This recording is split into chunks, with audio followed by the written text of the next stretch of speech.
Bonjour à tous de la part de notre bien-aimé lycée Cumbres.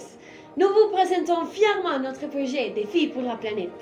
La contamination atmosphérique est d'intérêt global parce qu'elle est reliée au changement climatique. Elle affecte la santé, l'économie et l'environnement. Cette problématique affecte notre zone métropolitaine parce qu'il existe une accumulation de gaz et à cause de la forme des tasses de notre vallée.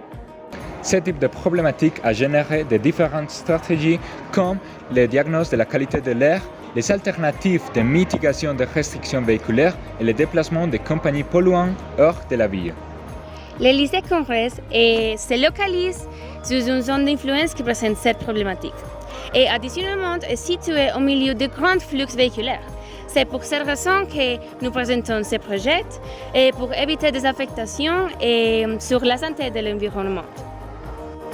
Donc, nous allons proposer une solution efficace et profitable en deux parties.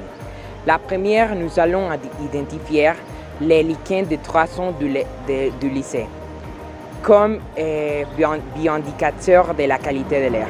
En deuxième, nous allons identifier les zones plus affectées basées sur l'étude NASA Cleaner Study, dans lesquelles se montre l'efficacité de certains plans tels Sansevieria trifascita pour nettoyer la qualité de l'air et des particules contaminantes.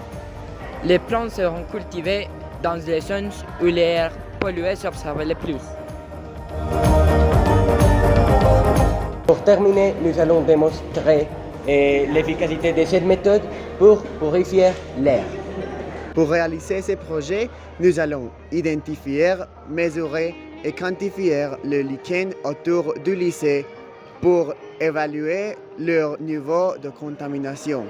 Après, nous allons réaliser un montage expérimental de 15 plantes langue de belle-mère dans 3 zones préalablement analysées.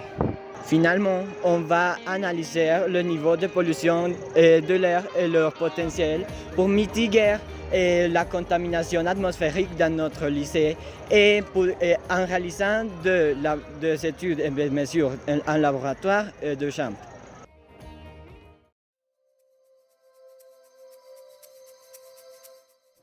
Zone 1. Présenter la plus grande variété de lichens, rouge, jaune, vert et vert pâle.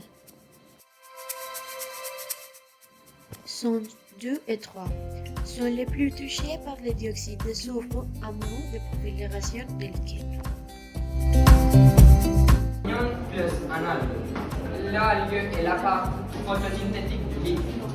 Et avec sa part, nous pouvons regarder la chlorophylle, qui est un élément pour regarder la qualité de l'air.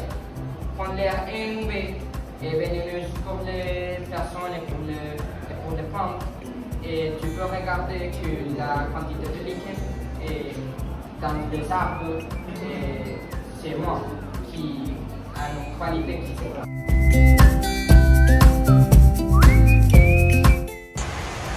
Voici notre zone 1. Vous pouvez observer une grande prolifération de lichens grâce à la diversité de vie. Cela signifie que la qualité de l'air est bonne. Nous allons observer si les plantes langue de belle-mère possibilitent l'apparition de plus de lichens. Nous avons sélectionné la zone 2 où passent normalement les voitures. Préalablement, nous avons analysé que dû à l'émission de dioxyde de soufre, la prolifération est considérablement mineure.